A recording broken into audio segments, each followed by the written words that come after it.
All right, friends, it's time to give you loyal listeners a discount on protein powder. You may or may not know, but I launched my very first protein powder 2 years ago. It's a grass-fed beef isolate with only 3 ingredients: grass-fed beef, either organic cacao or organic vanilla, and organic monk fruit. Now, if you don't want any of the added flavor and sweeteners, you can also just get unflavored.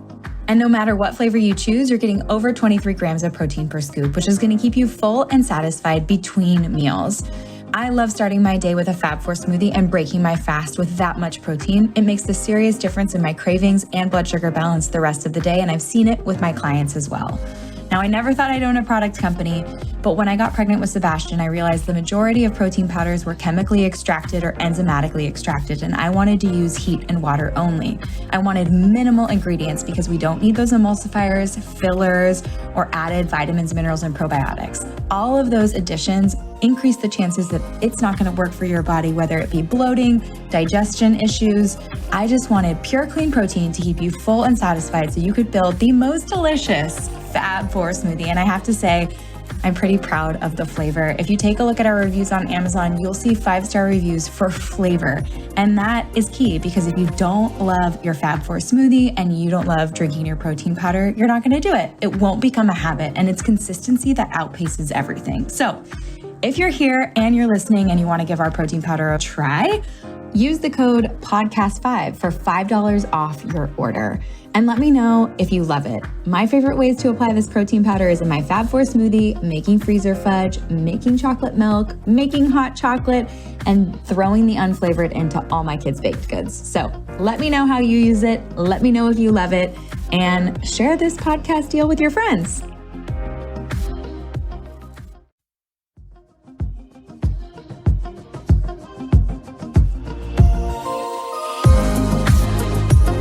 Today's podcast is sponsored by Birch Benders.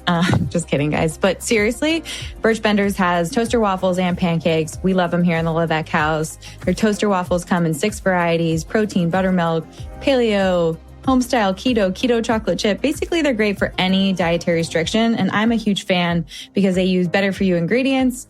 They have 5 grams of protein and 6 net carbs for 2 toaster waffles. So we're talking about balance here. They all come with protein, fat, and fiber, and their net carbs are low, so you're keeping balance. You can find Birch Benders at Target, Kroger, and Whole Foods. If you give them a try, let me know how it goes. And without further ado, let's get to the show.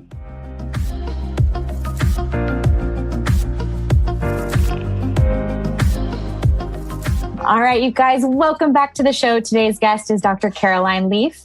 She is a communication pathologist and a cognitive neuroscientist. She has spent the last 30 years researching the mind-brain connection, nature of mental health, and formation of memory. She was one of the first in her field to study how the brain can change with directed mind input, or neuroplasticity. Throughout her years of clinical practice, she has helped hundreds of thousands of people learn how to use their mind to detox and grow their brain to succeed in every area of their life, including school, university, and the workplace. Dr. Leaf's most current research trials test her 5 steps and are proving to reduce depression and anxiety by up to 80%. I think now more than ever, we need the support of managing our mental health. So it's an absolute pleasure to bring Dr. Caroline on the show. Thank you so much for being here. Thank you. I'm so thrilled and excited.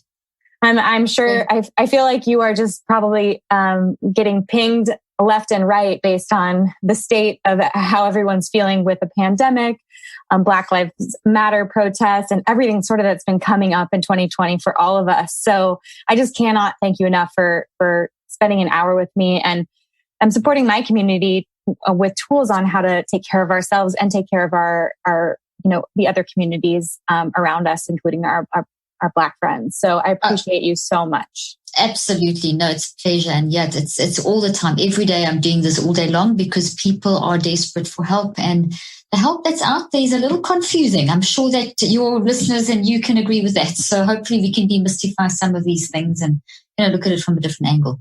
I would love that. So first and foremost, I feel like I am all about getting people positive tools, action steps. And so I kind of want to get directly into the juicy details of what are your 5 steps? How can we lower and reduce our depression and anxiety right now?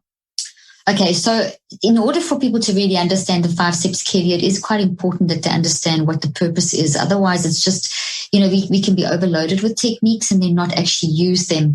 And a lot of my research has worked around helping people. Well, a lot of the research shows that we won't use what we don't understand. So I'm definitely going to get into the 5 steps, but I would recommend, if we can, just begin with me giving you a little bit of a history of what they are and what they're trying to achieve and what I do. Is that good with you? I would love that.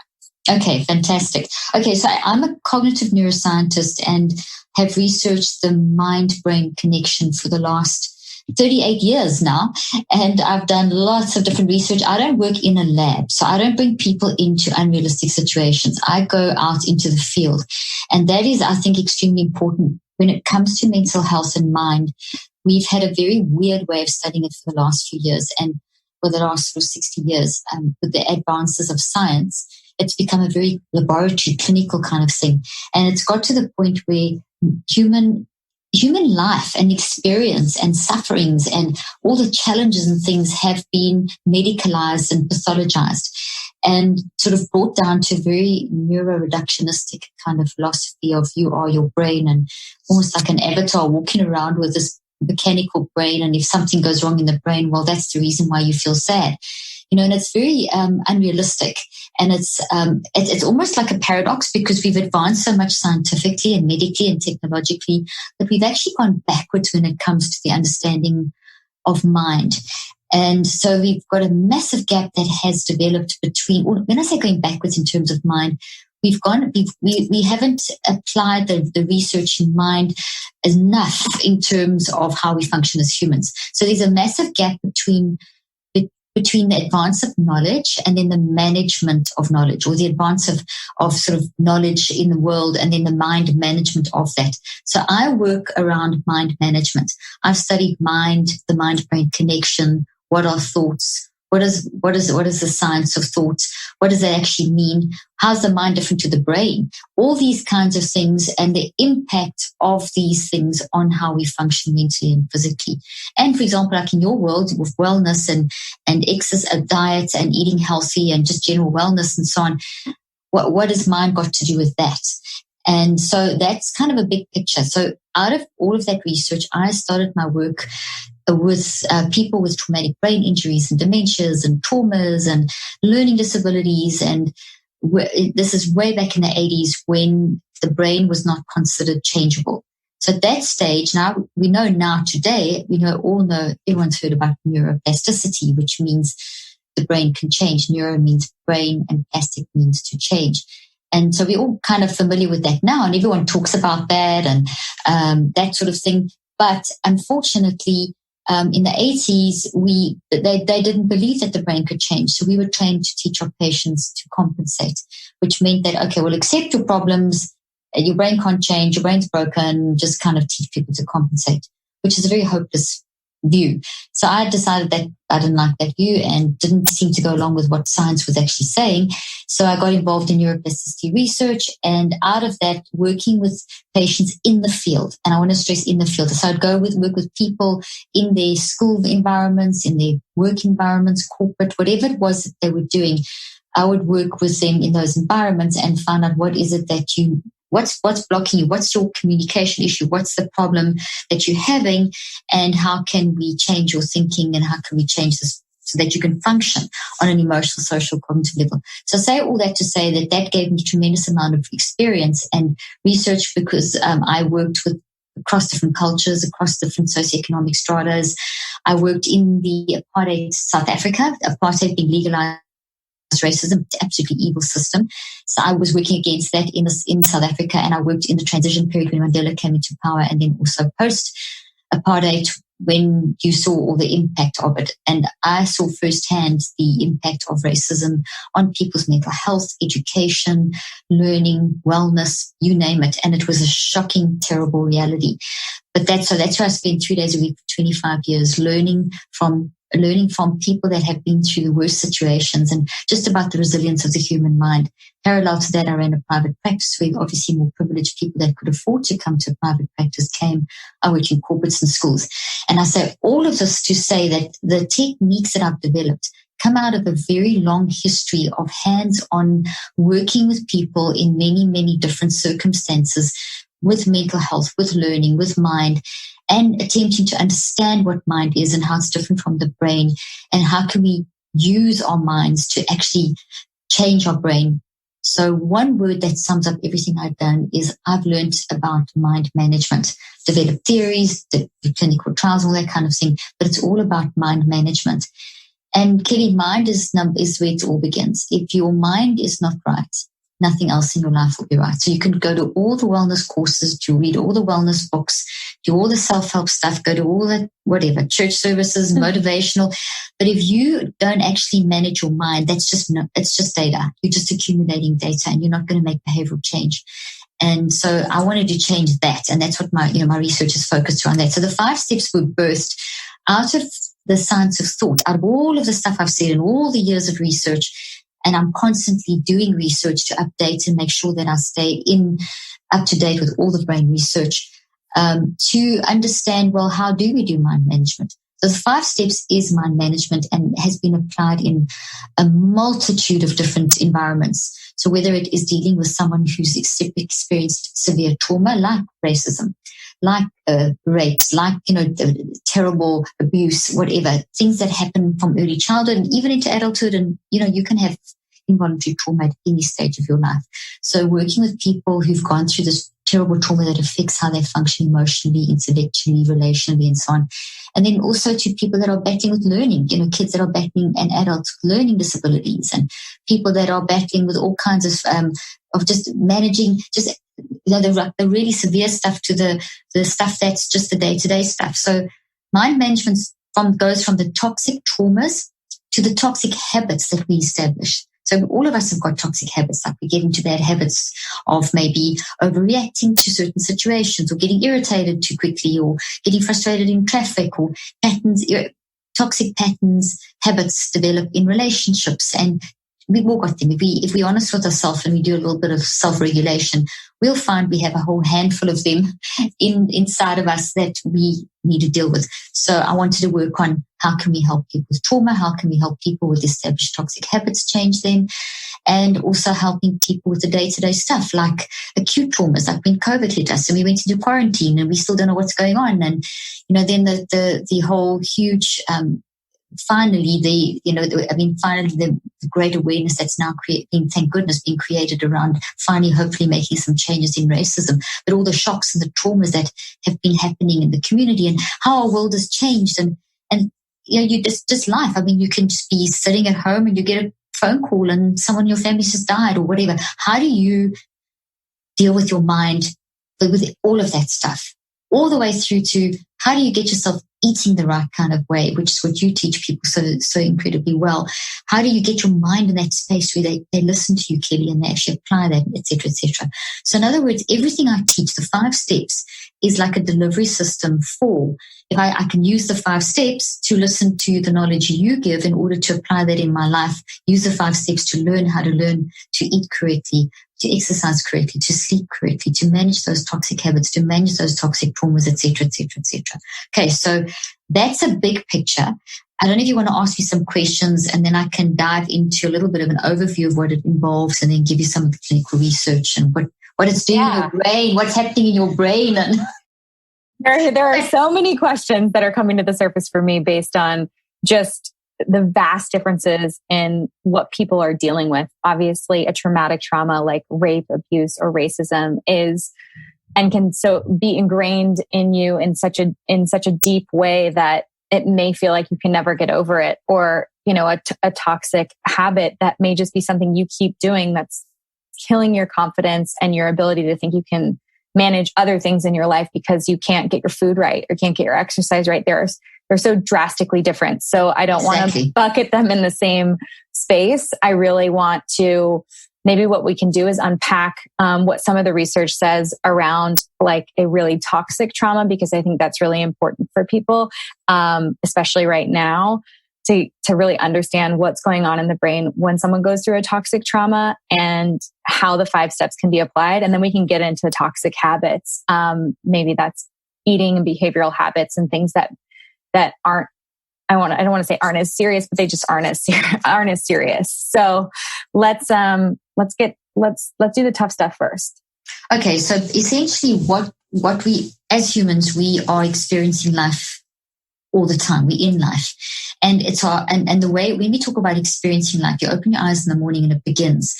And it doesn't actually stop when you go to sleep, because whatever you experience during the day, you're processing at night. And so at nighttime, you are going through a kind of housekeeping in your brain and in your mind. So all of this experience of life is being processed through our mind. So the first thing in understanding these 5 steps clearly is to understanding sort of the heavy stuff like the traumas, is to understand what the mind is and what the brain is. And in today's narrative, mind and brain are very often seen as the same thing. Most people think the mind is the brain, but it's not. They are completely and utterly separate and totally different, and have different characteristics, and therefore need a different way of looking at them. And it's very freeing when you realize this, because if you think the mind is the brain, and that's not even good science, it's not even in the science, it's really bad science, and none of this, even the scientific studies that say you are your brain and your brain produces your mind, which is very much today's narrative. If you look at the research that they've done to make those statements, they're not saying that's not what they've researched. They're not actually saying what they've researched. So let me explain it simplistically. Your mind is separate from your brain. Your mind is not your brain. You are not your brain. You control your brain. So your mind is separate but inseparable from your brain. Your mind works through your brain, and your brain responds to your mind. So your brain is part of your physical, the physical that we can see, made of cells, made of substance. Our brain and our body collectively are made of 75 to 100 trillion cells. So that's a lot of cells. So your brain and body, 75 to 100 trillion cells, all those cells then group into the brain and the heart and the lungs and the kidney and all the different systems. But that's 1% of who you are as a human. It's the physical. And we understand that through the laws of classical physics and biology and so on. That understanding of the physical is classified under what we would call the biomedical model, which is what's used in medicine very effectively, very advanced. We've advanced tremendously in that field, where we have many different ways of diagnosing and treating, identifying, naming and treating, like diabetes and heart disease and autoimmune issues, etc., etc. So the biomedical model is designed for that physical 1%. Works brilliantly and is constantly advancing. So what's the 99%? The 99% is your mind. And your mind is, in the most simplest definition, it is your ability to think and feel and choose. The mind can be described using the science of quantum physics. And quantum physics works hand in hand with classical physics, kind of like 2 sides of a coin. And in order to understand us, we need both. So we need classical physics to understand what we can see, the brain, the body, the cells, all that stuff, the heart. And we need quantum physics to understand what we can't see. But they're not separate from each other. They're just 2 ways of looking at the whole of humanity and the world, etc. And quantum physics is considered the most accurate and fundamental of sciences. And it helps us to understand mind because it deals with things that we can't see. So particles and waves and gravitational fields and all this fancy stuff, vibrations. And so quantum physics is considered to be the science of thought. It is a theory of thought. And it is basically explaining that a human's ability to think and feel and choose is pretty much the most important thing in the universe. Because as we think, feel, and choose, we create. And what do we create? The first thing we create as we think, feel, and choose are thoughts, physical structures inside of our brain. So we literally, with our mind, with our thinking, feeling, and choosing in response to experiences of life, we churn that, literally like churning butter. We literally make something out of that. We think, feel, choose, and we create this energy that moves through the brain. That's why the mind needs the brain needs the mind. And we push this energy through the brain. Think of like a fire moving through, visualize maybe a brain. Everyone knows what a brain looks like, and visualize maybe a lot of light moving through it. That's what it looks like in the technology that I use for my neuroscientific research. So visualize like light waves moving through a brain. Okay. And that means that the light waves are your thinking, feeling, and choosing in response to life. And then your brain is a responder, very, very complex responder, but it's responding to your thinking, feeling, and choosing. And it responds electrically, electrochemically with neurotransmitters and electrical impulses and all these quantum energy fields and all these different genetic reactions. Genes get switched on and amino acids get made and a whole bunch of biochemistry happens. So in other words, our thinking and feeling and choosing is driving our physical. It's driving the response of the brain, and then the brain controls the body. And that is kind of in summary, the mind-brain connection, which means that whatever you're thinking is impacting and driving how you're functioning. So if your mind is a mess, your brain, you're going to build a mess in your brain. And your brain's not wired for messiness. It's wired for love. It's wired for organization, not chaos. So therefore, when we have chaos, our brain reacts. We still build this physical structure out of proteins. They look like trees. Thoughts look like trees. And those thoughts then give the instruction to the rest of the biochemistry of the body to function. So every cell then follows the direction of those thoughts. And this is happening at speeds of 10 to the 27, which is faster than, it's literally a million, more than 400 billion actions per second on an unconscious level. So it's very, very fast. We consciously aware of this process around about every 10 seconds. So our conscious mind, we consciously aware of our thinking, like you at the moment, as people are listening, they consciously aware of what they're hearing, maybe what they're feeling, how they're sitting, their hand movements, maybe they're seeing themselves in the mirror or they're looking at someone and they can see. In other words, that ability to self-regulate, that self-awareness, the response that they're having to what they're hearing now, that's the conscious mind. And it's much, much, much slower than the non-conscious mind. But that's all being driven 24/7 by this incredible processing that is happening. So our brain and body are constantly responding to what we are living in, our nurturing, our environment, our exposure. So, I mean, just now you can draw the conclusion. We're immersed in a toxic bath of toxic media about politics and about, the racist issue. And, there's a lot of good and bad in both. Obviously, there's a tendency for media, as we know, to focus on the toxic versus the good stuff. So you almost have to look for the good stuff. You have to avoid you have to kind of dig for the good stuff amongst the bad stuff. But our brain will merge with whatever we focus on. Whatever you're thinking about the most will grow. So that means whatever your attention is being drawn to, that's what you think and feel and choose about. That's the light you push through your brain. The brain then responds on all these levels, and the end result is genetic expression, and you grow thoughts. Thoughts look like trees. So you are right now, as you're listening to me, my words are sound waves, electromagnetic sound waves, and you are thinking, feeling, and choosing, sending the light through your brain, which is quantum energy. Your brain's responding electrically, chemically, neurotransmitters, biochemistry, blah, blah, blah, and genetically, and you're growing thought trees. At this point, you've grown you've grown one thought tree, which is this podcast, because a thought tree is a concept. So like you have a tree, think of a tree, that's a thought. A tree's got lots of branches. So the thought is the tree, it's an oak tree or it's a fir tree or it's a pine tree or whatever. But the branches represent the memories of the tree, of the thought, okay? So inside every thought, you've got memories. And you can have hundreds, thousands, millions of memories.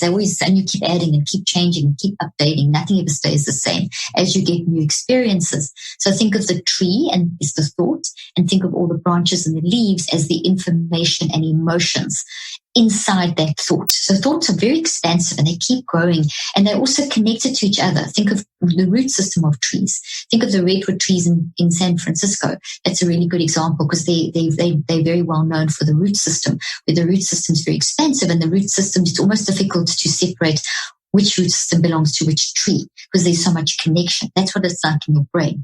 The root systems of your thoughts all connect to each other. And this is why one thought with all its memories will trigger another thought with its memories. And this is how we have so much going on in our heads. And then we immersed in all this information out there. So we've got all this new information coming in. And I mean, when you hear it like this, you think, how on earth am I even functioning?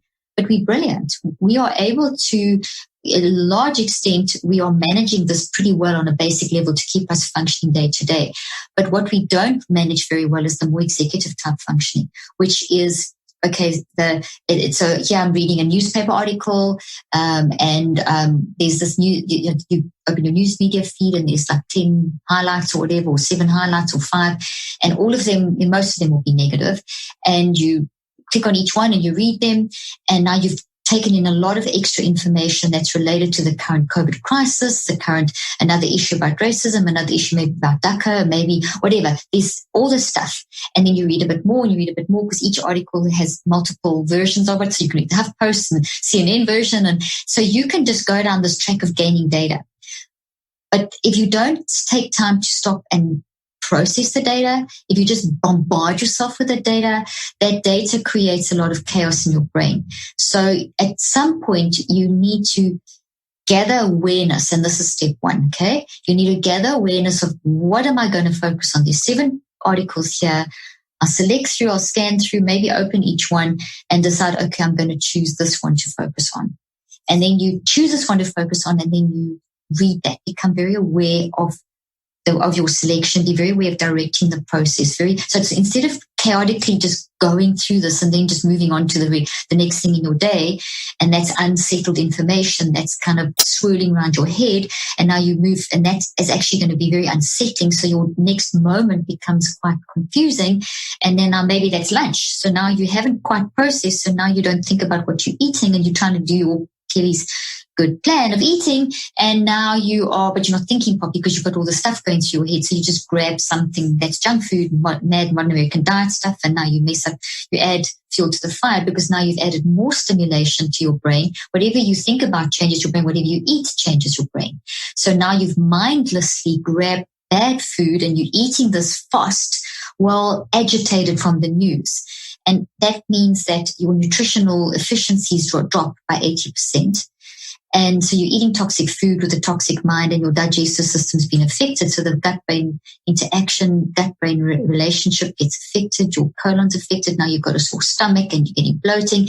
So besides the fact that modern American diet food is causing a problem with the serotonin in your gut and increasing the peptides, certain peptides that will go through your brain and potentially set you up for dementias. And now you've got this toxic thought, and now you have a phone call with someone, and they make you mad. So now you're mad about that. Then you read something that a politician's done, and now someone calls you, and you get an email, and then your kids scream, and so on. And by this stage, you are such a mental mess that you've actually got damage in your brain and your body. And that's where mind management comes in. Mind management is, how do I get through a day? How do I get through dealing with this stuff? And on top of that, we come back to what you said in the beginning that you'd like to discuss, which is, what about the trauma? What about the fact that this current crisis has triggered a trauma of maybe a financial trauma that you went through as a child?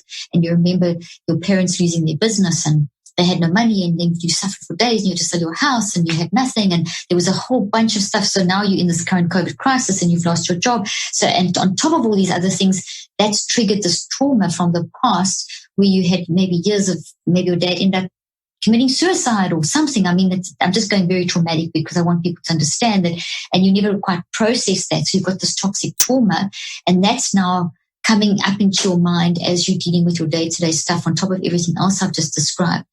And that toxic trauma from the past, which is very established because it's been there maybe for 20 years, comes up as that thought tree. And in the thought tree, there's all the information of the detail of what happened and all those things, and then how you felt, the emotions and the physical and all that stuff. So you're dealing with that on top of this other crisis.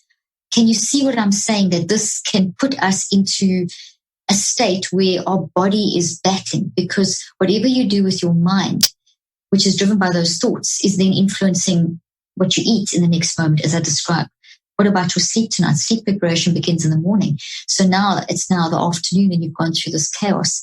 Now you get into the evening, and you're trying to get ready for bed, and you've got a bunch of other stuff that's happening, and some good stuff happening in between. You had a great conversation with someone, you had a lovely dinner with your husband, your kids did something really wonderful. So you had some really high points during the day as well, which really helped. The high points will definitely calm down your brain sufficiently for you to be able to function fairly normally.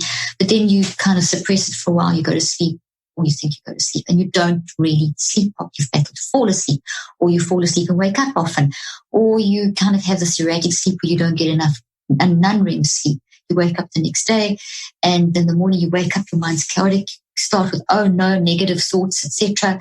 And now you've got too much what we call delta activity in the brain, which should, you need it, but it should drop down quite a bit as you wake up, but it's too high because you haven't dealt with the toxic thought. You haven't dealt with the things of yesterday and last week and so on and so on. So I've painted this whole picture of what is maybe an extreme situation, but mind management can help you bring order to that process. And mind management is not a quick fix solution. It's not a trick. It is not just meditation. It is not just dealing with lifestyle. It is a complete reframing of how you approach life.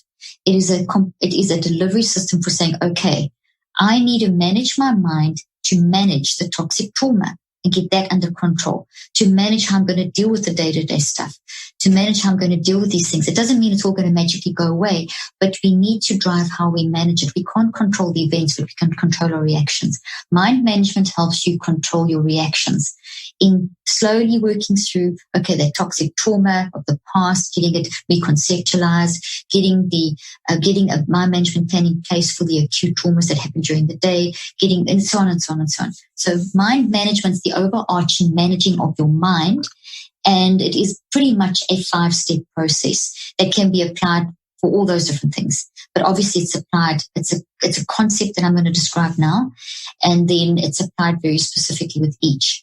And I've written about this in my books. I've got lots of books, and we've just released, well, it's not just, we've had an app out for about a year now, which is constantly getting upgraded, and it's based on my most recent clinical trials. So it's the most recent version of it's been out for about 6 months, based on my most recent clinical trials, and it's called Switch. So I'm just saying this up front now, and we can obviously give you the information for your show notes. But the app is called Switch, and it's on Google and iTunes, and that has got my most recent version of these 5 steps, and to be able to help you to actually understand how to manage your mind. And in this app, not only do I have the full version of how to detox your brain, how to detox those traumas with using the 5 steps, but we're building in all kinds of extra content for how to manage the acute and the day-to-day, 5-step hacks, and how to help your kids, and blah, blah, blah. So once you're part of the community, you can actually access this all the time. So I just say that to say people are thinking, there's so much information. What do I do? There are tools, and I have, as you know, podcasts, social media, all the normal platforms, web page, social medias. We unpack a lot of the concepts that I teach into very simple sound bites. Okay, so before I launch into, I've painted the picture now, launch into using, what the 5 steps are in principle, and I'll give little basic examples of the trauma plus the day-to-day stuff of the story that I've built. What you're explaining really feels like a really reactive way to go about your day, where you're just allowing the information and the actions and the grabbing of the food and, what emails coming, whatever it is, you're just allowing the day to sort of come at you without being strategic about what you're allowing into your sphere almost, especially with the news. If that's the way you're starting your day, I can't imagine kind of dealing with the delta activity of the day before and then going into that negativity, because the news is always really negative. We want to be informed, but we want to be strategic, it sounds like, about what we're absorbing, what we're reading, and then what we're deciding to focus on, which sounds like a really proactive way to go about your day if you want to be informed without kind of holding on to the negativity and allowing it to spiral you out of control. Beautiful. You summarized that excellently. And that's exactly what this is. We are able to strategically and proactively, to use the words that you have used, manage our reactions. You cannot control, I say this all the time, you cannot control the events and circumstances of your life. You cannot control what's going to happen out there. You cannot control what's happened in the past, and you cannot control why people do what they do. People are, crazy. We all look crazy. They all do things to each other, and some people just do really bad stuff. And that we can't control, but we can control our reactions. But our reactions need to be not shoot from the hip reactions. We need to be much more proactive. And one of the main reasons is that the way that you are reacting is mind action. So when we talk about reaction, we're talking about how I think, feel, and choose in that moment. So reaction is the consequence of mind action. Mind in action is thinking, feeling, choosing. Remember, mind is how you think, feel, choose. brain is the physical substrate that your thinking, feeling, and choosing moves through. And then you build the thought in your brain, and the thought is what you'll say and what you'll do. And the thought also influences bodily function. So everything you say and do has come from a thought, and the thought came from how you reacted or how you thought, felt, and chose in response to that moment. So when we are strategic, we're being strategic about what we build in our brain, because what we build in our brain is going to produce what we say and do, and it's going to affect the physical functioning of our brain and our body. So we need to think and feel and choose in a much more proactive and strategic way in everything from the time we wake up. And then we look at the science and see, okay, is this possible? It sounds so difficult. But this is actually the design of human nature. We see this from neuroscience, that just in terms of how the functionality of the brain works, we can do this every 10 seconds, which means 6 times a minute. We are designed to be very consciously aware of our thinking, feeling, and choosing, the thoughts coming up, how we're reacting, people's reactions to us, how to sort of temper our reaction in that moment, etc. So that's the good news. The good news is that is our neuroscientific design. The thing is that we're not trained in that sufficiently. We should be training this right from kindergarten, and it should be a life skill. This is a life skill that is very untrained. It's a life skill that's also been trained out of us over the last 30 to 60 years. So as we've advanced with technology and medicine, which are fantastic, this is what I said in the beginning, we've advanced technologically, we've advanced with knowledge, but we haven't advanced with how to manage within that advance of knowledge. So that is why we see such increases in depression and anxiety. That is why, one of the reasons why we've been seeing a lot more burnout, a lot more stress, etc. And why we're seeing a huge wellness movement that is saying, okay, we've got to control our lives. We've got to change our lifestyle. The wellness movement that you and I are both in are saying, change your lifestyle. But what are they saying? It's saying, change what you eat, change your exercise, change your diet, and control your stress. So mind has been lumped in as a separate little thing at the end of controlling stress. And then when you ask people how to control stress, they tell you to breathe and meditate and be mindful. That's just not enough. So all the things that I've described are relevant. We've got to control what we eat. I've written books on this, like you have. You have to control what you eat, because your brain isn't fed properly, your body, you can't function properly. You have to sleep. You have to exercise. I mean, these are all logical things, and we know there's tremendous information out there. We do have to control our stress, but mindfulness and meditation are only the preparation. You have to go beyond that. Mind management is adding on to that. So in all my programs, I teach on, yes, you've got to prepare your brain through meditation, through breathing, through these various different ways you can prepare your brain. In meditation, there's many different types. As you know, in breathing, there's many different types, different ways. And there's things like you can focus on gratitude, etc. So there's always a preparation phase. And that's very important, that you prepare your brain in terms of, and then you go beyond the preparation. You go beyond just being mindfully aware into active mind management. And that is where these 5 steps come in. That's where the strategicness of this comes in. This is where the preparation, the being proactive comes in. Not, that you don't get reactive. You want to be proactive and not reactive. This is vitally important that we get ourselves into that process. Okay. Does that make sense? Definitely. So I say all this to say, when I explain these 5 steps, they sound so absolutely simple, but actually they are, but they're based on such a lot of heavy science. So all the stuff that I've been saying, you can literally encapsulate into these 5 steps. And the 5 steps of mind management basically involve your ability to become aware, to self-regulate, the ability to reflect deeply. But I'm not just talking about sort of thinking. I'm talking about deep reflection. The ability to actually take the time to capture that what you have reflected on. And generally this is through a written form, but sometimes you don't have time to write because you're in the moment. So there's a way of controlling your genetic expression, which writing does, journaling and all that stuff, but also through just repeating sentences in a certain way in your head. So your 3rd step is this writing phase, writing physically or writing genetically. And then you have your 4th phase, which is the strategic rechecking, a proactive, what have I written down? What have I just reflected on. And then there's an active reach, which is a simple action that you do during the course of a day to keep you focused, to keep whatever that you're working on in conscious, your conscious space. Because unless something's conscious, you can't change it.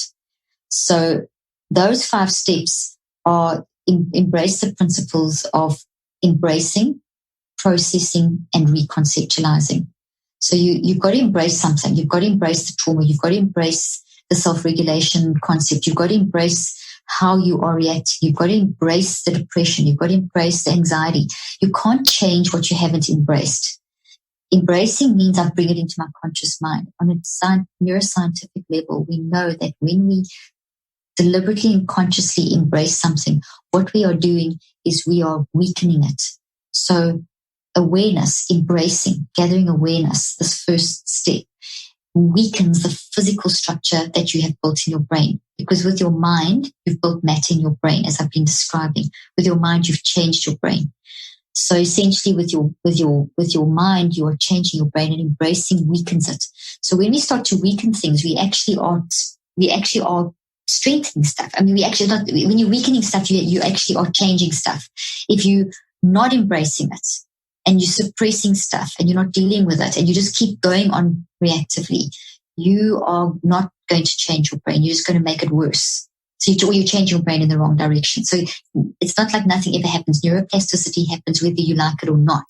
It's just the direction of the neuroplasticity is what you determine.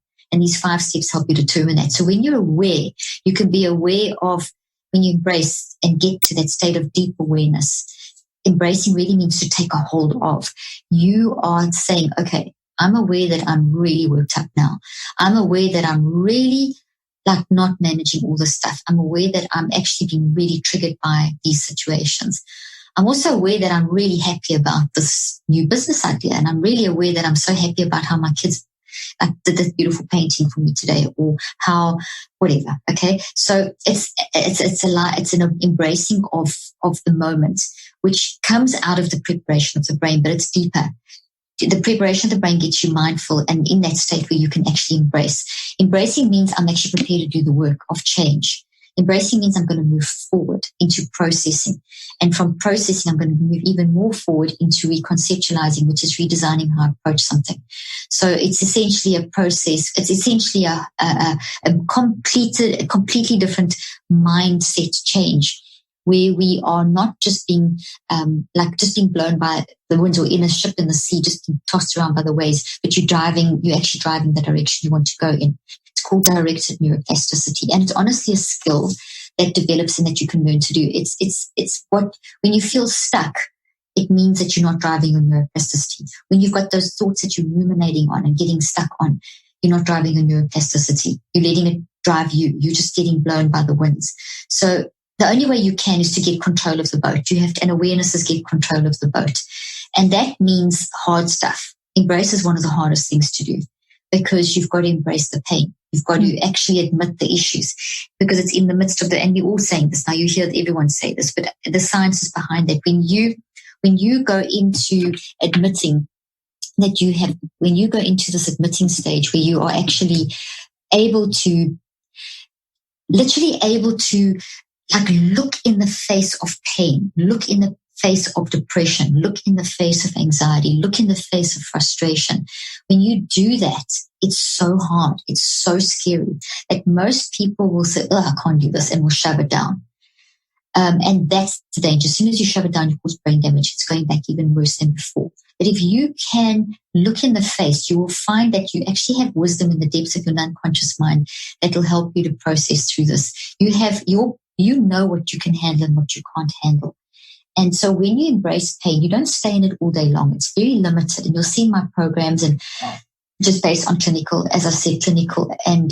application and a lot of clinical research over such a long time, is you limit the time you spend working on really heavy stuff. So that heavy toxic stuff we spoke about earlier on, the abuse and the rapes and the really hard stuff that you're going through, suicide, traumas and whatever, death, and those really pulling hard things, you're not going to stay in that awareness of that all day. You're going to limit that to a 7 to 15 minute to 30 minute max a day.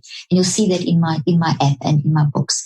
When it comes to the day-to-day stuff, just living through the day, listening to the news, dealing with acute stuff, there you just quickly do cycling through the 5 steps constantly on an ongoing basis. Okay, so it's 2 levels that you're working on all the time with this embrace.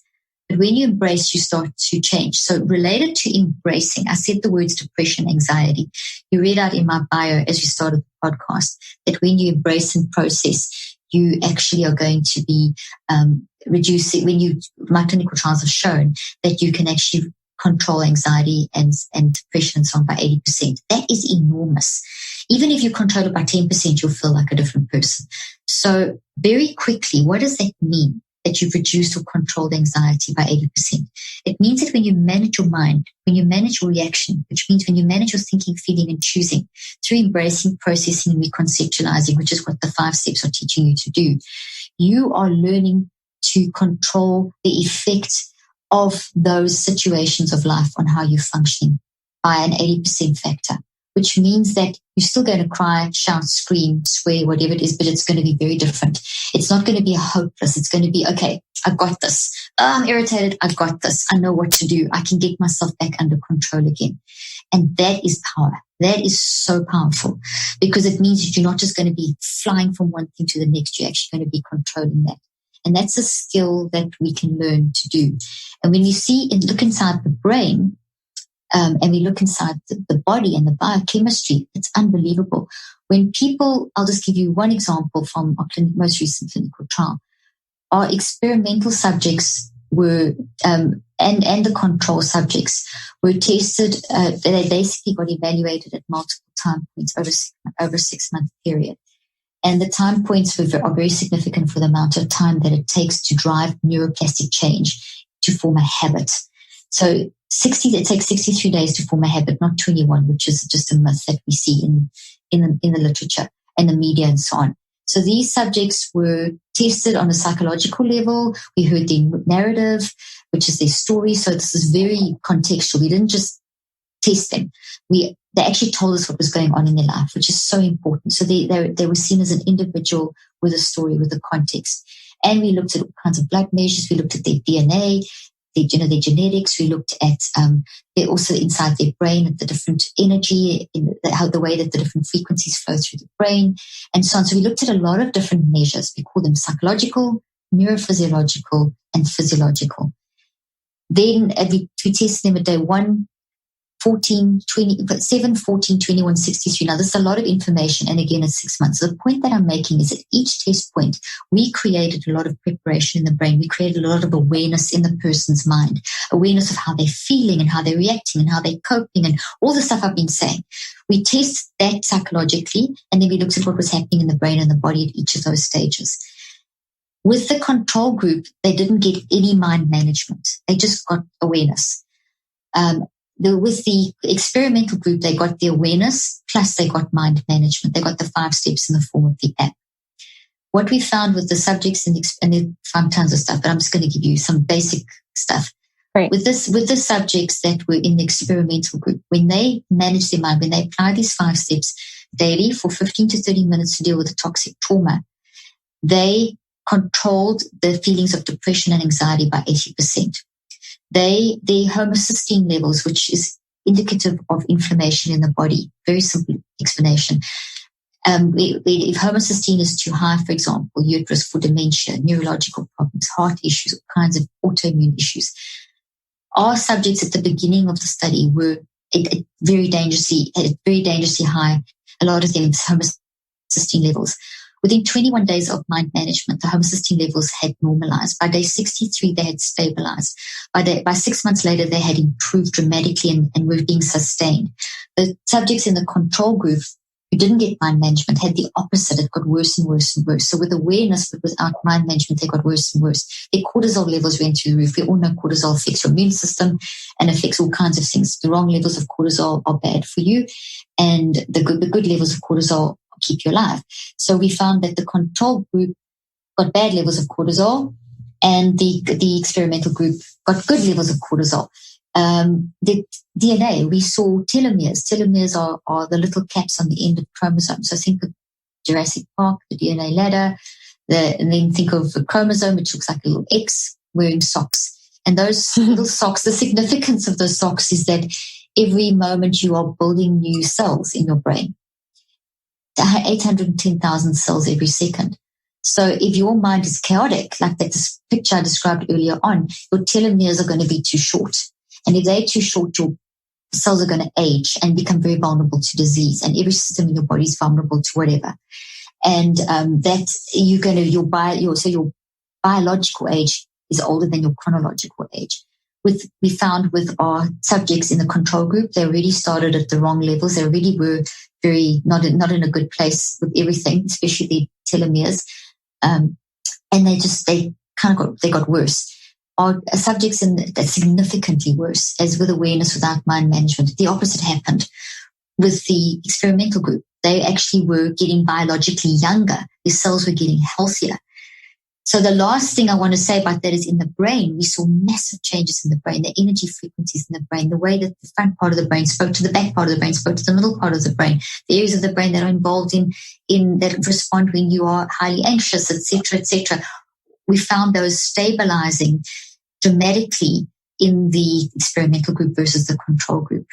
So that last thing I want to say about that is that we have to look at depression and anxiety and OCD and schizophrenia, etc., very, very differently. We've got to stop seeing them as illnesses like cancer and like diabetes, because they're not. It's not even scientific. It's never been proven. It's been theory that's been disproven. Depression, anxiety, frustration, irritation, stuck in your thoughts like OCD, schizophrenia, which are psychotic breaks, hearing voices, it's very extreme ends of the coin. But these are all very normal reactions to the events and circumstances of life. If you've been raped repeatedly, having a psychotic break is very understandable under the circumstances. It doesn't mean that you have a brain disease. It means that you have had a trauma. So to give you a brain disease label and give you medication to numb it isn't healing the problem. What would heal the problem is to hear your story and help you manage it. See this thing that I'm saying? And this is what we saw with our patients, what I've seen with my patients for years. And the narrative today is that if you are feeling depressed, you're told you have an it, you have an illness. Depression's not an it. Depression is a warning signal. It is something that anxiety, depression, these are warning signals, emotional warning signals that are telling you a story. And what's vital is for you to listen to them, to embrace them, to process them and reconceptualize them in order to find the cause of the story so that you can unwire that toxic thought and rewire it. Doesn't mean suppress it. You've gone through it. It's part of your story, but you need to know how to take the sting out of that pain. And the only way you can do is to embrace through the pain, process through it, and it takes time. It's going to take at least maybe 1, 2, 3 cycles of 63 days to rewire a toxic trauma inside the brain, but it can be done. And you can completely reverse the damage that's happened in the brain and the body by doing that. I think when we think about telomere lengths and blood testing homocysteine levels and cortisol levels, we think that is driven, it's just coming into understanding that are for, I think, the main population, that our thoughts can have such an effect on our mind, can have such an effect on our brain that then has an effect on our biology. And now we're being able to prove that through science research like yours, which then again takes this and goes, well, how do we work it backwards? Like anyone in functional medicine practitioner that I would work with wouldn't say, oh, you have an estrogen problem. Here is bioidentical hormones. They may go back and see if there's a DHEA problem, or they're going deeper and deeper and deeper, and you're taking this to a whole new level from the what is happening in our physical body back to our thoughts and those trees that you were talking about, and how those trees and root systems are connected all the way back to what are our thoughts. And I think that is so powerful, because when we are a victim of racism or trauma like a rape, or we're just ruminating on something over and over and over again, but never really bringing that into the conscious mind and embracing it, how are we ever going to heal ourselves and have a positive effect on our biochemistry? Exactly. And what you said so key there is heal ourselves. There's so much we can do. And the narrative for the last 60 years has been moving in the direction of you've got to let the expert fix you. So because mental health has been sucked into the biomedical model, into the 1% physical, and the philosophy has been to apply the laws that work with the biomedical model into the mind, and you can't. And so it's almost the stigma, the whole talking of stigma and stuff has been completely created by that biomedical model, because the biomedical model is outstanding for dealing with the effects on the physical body of mind issues or of disease. Works really well, but it doesn't work. You can't apply those principles of labeling, symptom identification, labeling, diagnosis, and treatment in terms of meds and so on, or fixed sort of level of treatment to someone with mind issues. And it's got to the point where I ask the question, why do you have to have your mind issue validated with the disease label? Because that disease label actually, the research shows, and life story shows, and the millions of survivors of this terrible mental health narrative will tell you, is that it follows them onto the insurance. People see them as crazy. They're seen as something's wrong with them. Doctors lose their jobs if they get that label. People are seen as, so we've got to acknowledge mental health, but not as a disease, because acknowledging it as a disease makes it worse. And my biggest question is, if the body is 1%, why do we need a 1% philosophy for the 99%? I don't know if that makes sense. But your mind is 99% of who you are. So depression is a mind thing. It's a 99% thing. Why is it not already an overarching point of importance? Why do I have to go to the 1% physical philosophy to get it validated? So what I'm saying to you is, your depression is real. It's a valid thing. You don't need a label to tell you are feeling depressed. You know you're feeling depressed. But that is not a disease. That is a signal. So embrace it and make it work for you. That's the beauty. Anxiety, depression, this is really crazy what I'm going to say now, Kelly. But if you grasp this, it'll shift your perspective and your listeners.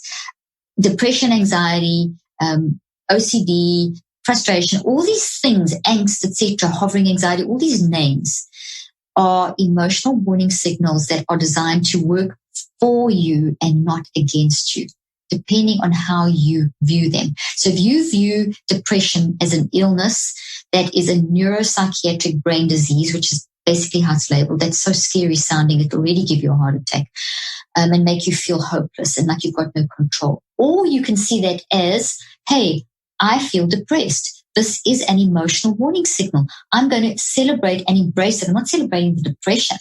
I'm celebrating the fact that I'm aware of the depression, because the depression is telling me something. It's information. It's a message. And if I listen to the depression and embrace it, as hard as it's going to be, with the support of loved ones and family and friends and therapy, if you want to do it, using something like this mind management that I'm talking about, I can then find the thought behind it, the thought tree. And then if I get the thought tree, I can find the informational and emotional memories in the thought tree.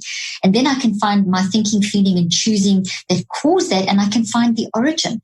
And in that way, I can unwire this thing, remove the toxic sting, reconceptualize, take the blame, guilt, shame, whatever it is out of that, and say, hey, at my core, I'm this amazing person. I am not depression. I feel depression because I am not depression. I have behaviors that are manifesting as depression type behaviors because of. So there's a huge difference from saying I am to I feel because of.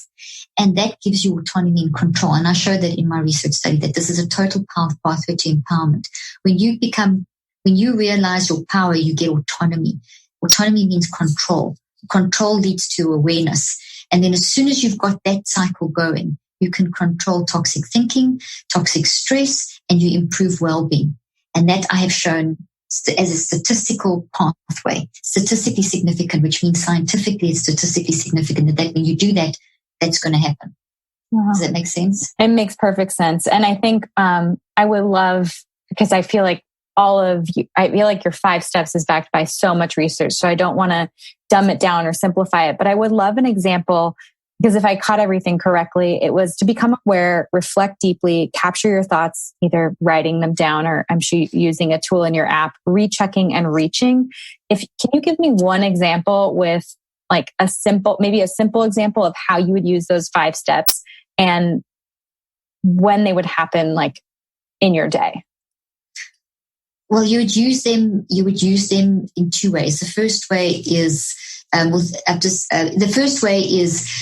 actually 3 ways. The first way is to deal with acute toxic established stuff. So that's toxic traumas that have been on for a long time and toxic habits. So those are 2 different exercises. And essentially what you would do is you would work on those daily for 7 to 15 minutes a day, and then you leave it alone. So you don't stay in the toxic mode all day long because it's too overwhelming. So you stay in that mode for 7 to 16 minutes, and the app guides you exactly. The first time you work through it, it'll take you probably 30, 35 minutes because you're getting used to the system. But once you get a hang of it, you can do it in about 7 to 15 minutes. And that's dealing with a toxic habit or a toxic trauma. Then the other way you apply it is if you the acute stuff. So you're going along happily and you get that phone call and someone's sick or had an accident or you've lost your job. It's the stuff that's out the blue, the stuff that blindsides you, and that can completely throw you.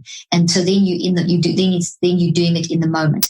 Where the toxic habits and toxic trauma, you're doing daily 5 steps every day for 7 to 16 minutes for 63 days. The first 21 days you pretty much rewire the toxic thought into a healthy thought. And the balance of the 42 days, you are turning that into a habit. And so the hard work comes in the first 3 weeks.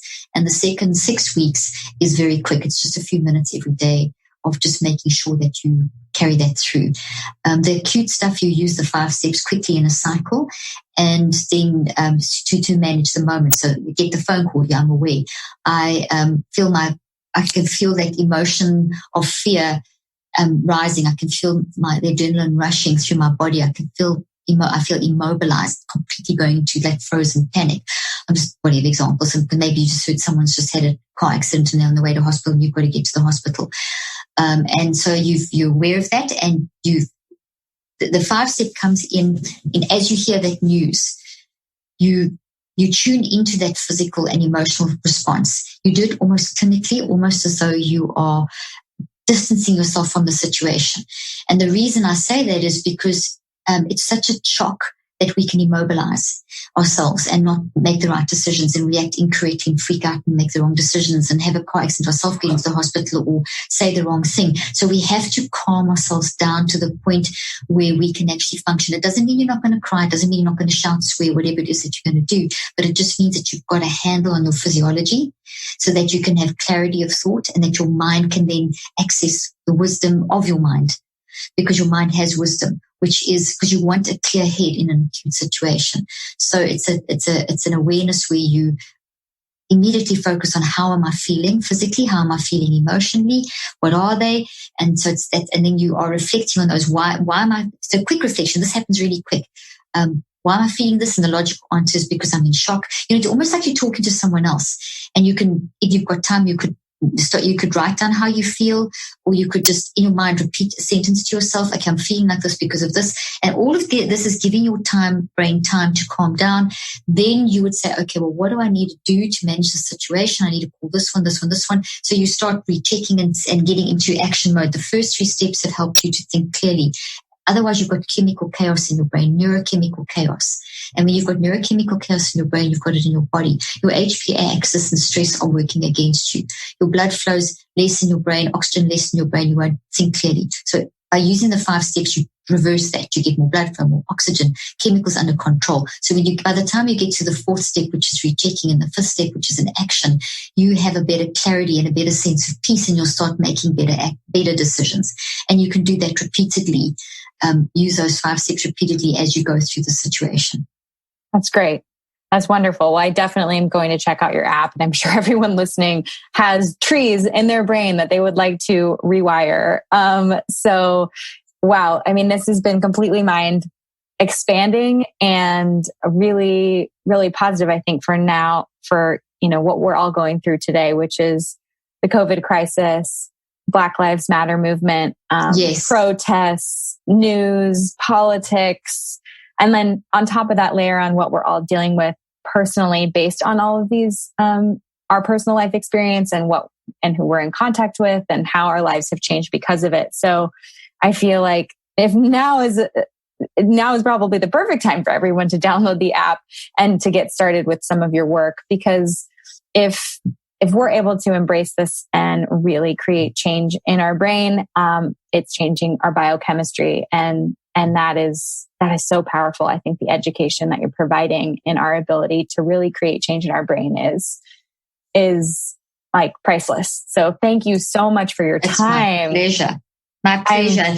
I'm so glad you understand what I'm trying to say. And you know, your summary is excellent because it's a lot of information, but I'm trying to get people to shift their mindset and realize we have got more control than what we realize. It doesn't mean the bad stuff's going to go away, but you're going to be much more prepared to handle it. So you'll make better decisions in that process. So for example, the racism now, you know, I'm doing a 21-day challenge with Michelle Williams from Destiny's Child, Beyonce. I'm doing that currently at the moment. So it'll be on the IGTV if this is once that's finished. But essentially, we're working on implicit biases in society. So we've all got these implicit biases. So you can use it to do this detox, to detox your mind, to make sure that we get our implicit biases out. For example, that's an example of the 5 steps, how you can use it to do that to change society. So detox your mind to detox society. So the applications are infinite because it's a delivery system. So, and we all need to understand this as a delivery system. Once you get the hang of it, it's mind change, it's life changing. Oh, so good. Well, Dr. Caroline, where can people follow along? Remind us what the name of the app is. And, I mean, again, I can't thank you for this priceless information. And just, you know, as a mom, especially, I really want to encourage my son, Sebastian, and my future son, how to really take control of their mind instead of being reactive, really learn how to create that healthy foundation of awareness, reflection, and making sure that they're, you know, they're editing their life in the right way so that they can manage it correctly. So Absolutely. Thank you. My pleasure. We've been teaching kids as young as 3 to do this. So you can, it's early. I better get on the app now because he's almost 2. So. Well, by the time he's 3, we'll have the children's version out. So you'll be able to work it through with a toddler. So there you go. I love it. They can find me on Dr. Caroline Leaf. Our webpage is Dr. Caroline Leaf. And then obviously I've got all the social media handles, Dr. Caroline Leaf, Instagram, Facebook, Twitter, etc. And the app is available at Google and iTunes. It's called Switch. So it's basically switch your mind on, switch your brain on. So it's SWITCH, and all the links they'll find on my webpage too. You can easily access it through my webpage or through my Instagram page. I love it. Thank you so much for your time. Thank you for giving us the tools to rewire our brain. I appreciate you. Thank you so much. Thank you for listening to Be Well by Kelly. Please subscribe to the show on Apple Podcasts, Spotify, or wherever you listen to podcasts. Learn more at bewellbykelly.com and follow me on Instagram at bewellbykelly. I would love if you picked up my books, Body Love and Body Love Every Day. They're sold on Amazon and at all major booksellers.